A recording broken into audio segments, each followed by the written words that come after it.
You got the wrong man. Really? Well, I have some mighty interesting photographs of you taken with a female underage in a motel by the Dallas Police Department on September 11th, 1960. Would you like to look at these visual images and see if they refresh your memory?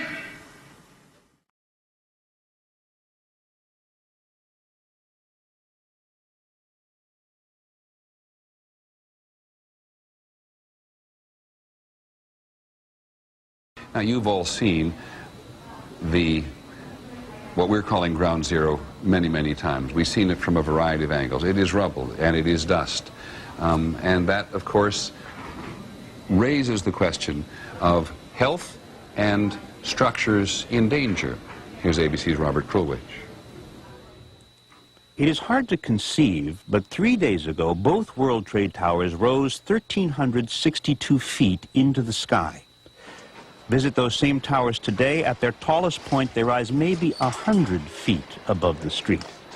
And while it's true there are 6 floors below street level, now filled with debris, engineers at the firm that built the building's best guess to account for the missing 1,200 feet of material from each tower is that large portions simply vaporized into the dust that rained down on New Yorkers immediately after the collapse. It was that powerful. Get out of here! We're talking here about 43,600 windows, 600,000 square feet of glass, 200,000 tons of structural steel, 5 million square feet of gypsum, 6 acres of marble, and 425,000 cubic yards of concrete, turned in good part into a cloud, says environmental medical doctor Stephen Levin. I was astonished at the degree to which solid materials were turned into pulverized dust as a consequence of that building collapse. I think it was striking. The Environmental Protection Agency has been sampling the dust, and one specialist told ABC they believe the clouds that appeared immediately after the collapse were mostly gypsum dust from drywall, cement dust, and plaster, which can cause problems. Cement dust is an irritant. Fine glass powder is also an irritating material. The EPA did find spotty levels of asbestos. A sample on a police car turned out dangerous. Another sample a couple of blocks away, not dangerous. But most interesting in the mix, they are looking, they think, at specks of steel that used to be beams and elevators, marble from the lobby floor and facings. So what were once the strongest architectural elements in the 2 towers were pulverized, large portions turned into clouds like this one. Still, there is this mystery. If some of the hardest materials were vaporized, how to account for the presence everywhere of paper, fully intact letters, business forms, stationery. Paper is so fragile and combustible, and yet somehow, maybe because we have so much of it, it was everywhere. Robert Krulwich, ABC News, New York. Ground zero itself. Now let us turn to... Matthew, I'm appalled, sir. You're appalled.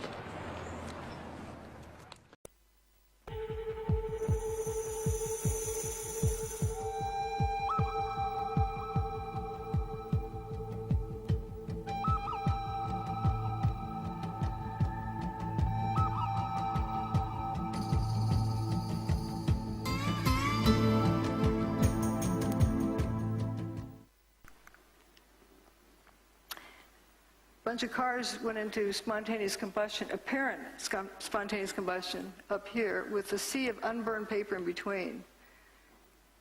And here's that toasted car lot. But we're going to look at various directions of watching this dustification.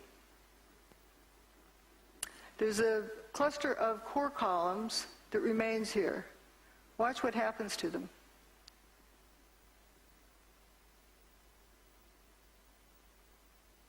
They just faint.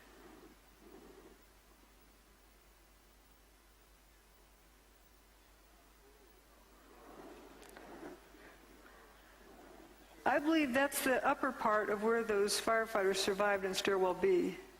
Those are core columns. This is another one. See how it peels away like a banana. and you see this clear air around it. Some folks like to say dust settled on it. Well, dust can't settle on something like that fast without seeing it.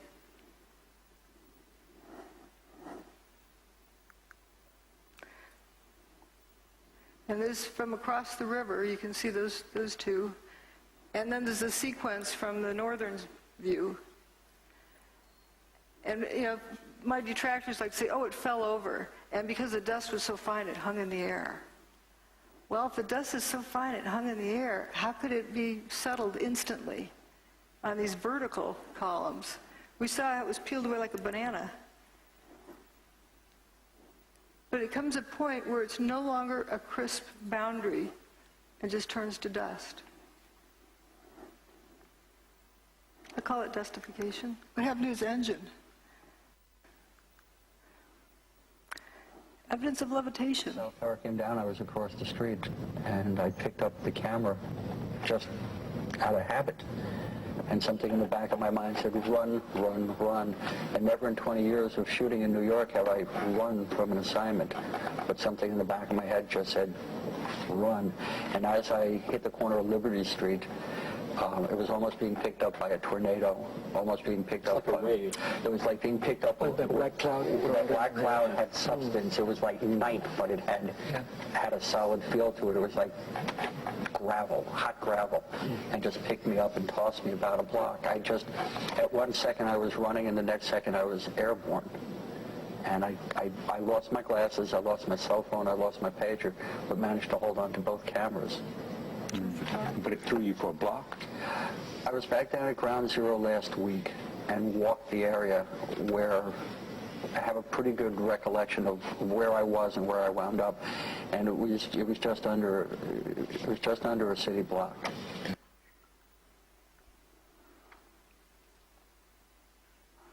It was this blast of warm air. It wasn't hot. It was warm. And it picked me up and threw me up against the wall of the building that was... You were picked up off the ground. Physically picked up off the ground.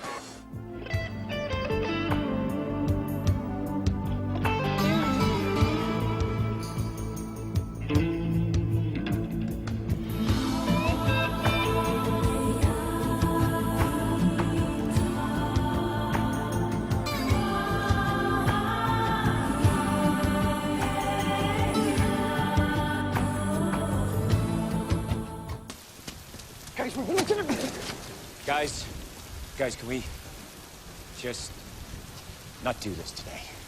What are you talking about? Farrell almost strung us up by a bullet for losing track of you. Okay, Skinner, watch this. Now I'm going to close my eyes. Ready? You're fat!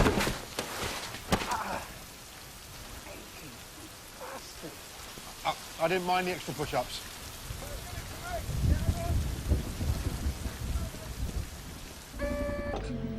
It's a fact. The ultimate weapon is time and space manipulation.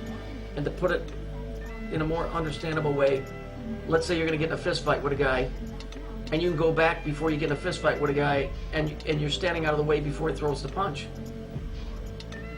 You can't combat that. Because now you're thinking you're punching him in the face, and you're getting punched in the back of the head. You see? It's the same thing. It's quantum physics, and it's what it is.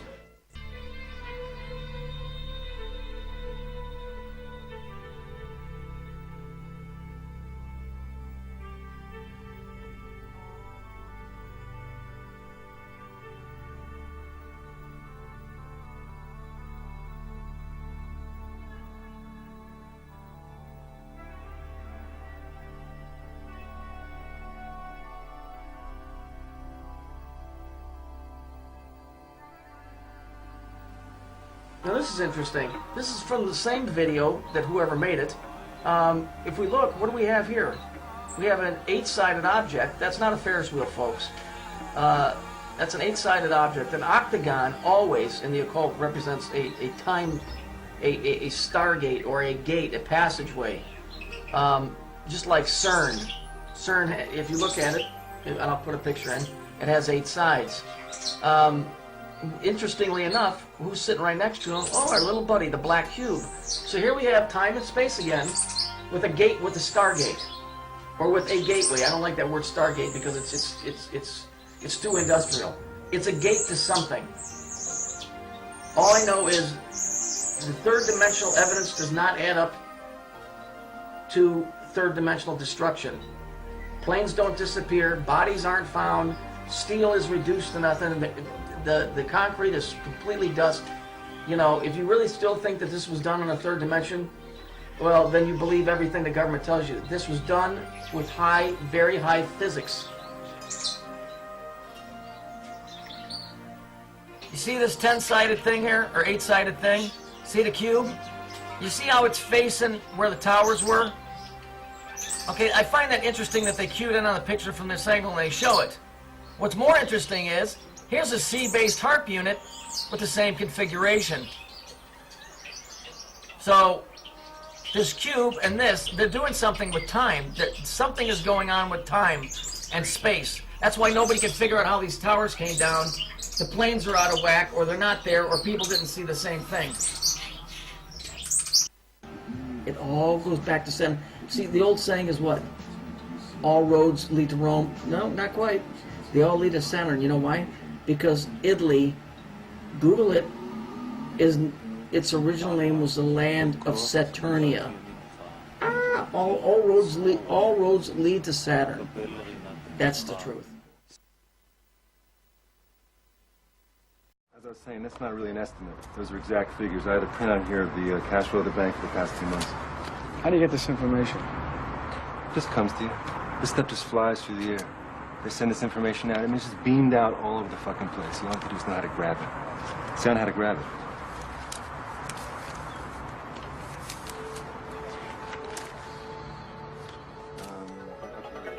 There is Ellis Island, where so many of us trace our ancestors, refugees fleeing from oppression in Europe. I thought I really had the hometown advantage in terms of the informational value. The Jews and the Italians and the Irish coming here in their majestic legion. I was certain that I could provide more data, more facts, more history than anyone else. Where so many of the refugees came through with their meager belongings and their soaring aspiration to be Americans. Geraldo's great. He's so knowledgeable about New York, but at the same time, it was almost overboard. A little bit too much. Everybody pay homage to the new World Trade Center. It is exactly 1,776 feet high. Look at that beautiful building. We are back. New York is back. Screw the terrorists. We've won. Welcome to New York Harbor. This is supposed to be light and fun and entertaining and informative and wonderful. So, yeah, when Geraldo yelled, "Screw the terrorists," it was an oh crap moment. Screw the terrorists. Here's Geraldo Rivera, who's chased out hurricanes for 40 years. Have been so attracted over the years to hurricane coverage, but there's risk involved. There is, the peril of not knowing what's going to happen, that adventure, and it's pitting yourself against an enemy. It's like war, only no one is shooting at you specifically. That's what the allure. But there is an area storm that the juices don't flow, and you look and check it out. Look at that. Remember that? I watched that live. And maybe a star on YouTube. You got to get up close and personal. And This was Hurricane Ike, I think. That was recent. That was wasn't this Rita? You would know. You know what I think it was, Rita? Rita in Galveston, Texas. Yeah, Galveston. And obviously Katrina before that changed so many of our histories. It was so traumatic. And it's one funny thing I think of if only a hurricane had come on 9/11. Remember, they didn't know how to use instruments, the terrorists. They took off in Boston, and they literally, after they took over the aircraft, they steered by line of sight. And it was that crystal clear September day. Sure was. Beautiful. And if it were only one of these weather days, history would have been rewritten. You don't talk to anyone about this but me. So the best case scenario is you're going to end up in a psych ward. In the worst case, you'll get dissected for study. Are we clear? Yes? Yes. You fucking people.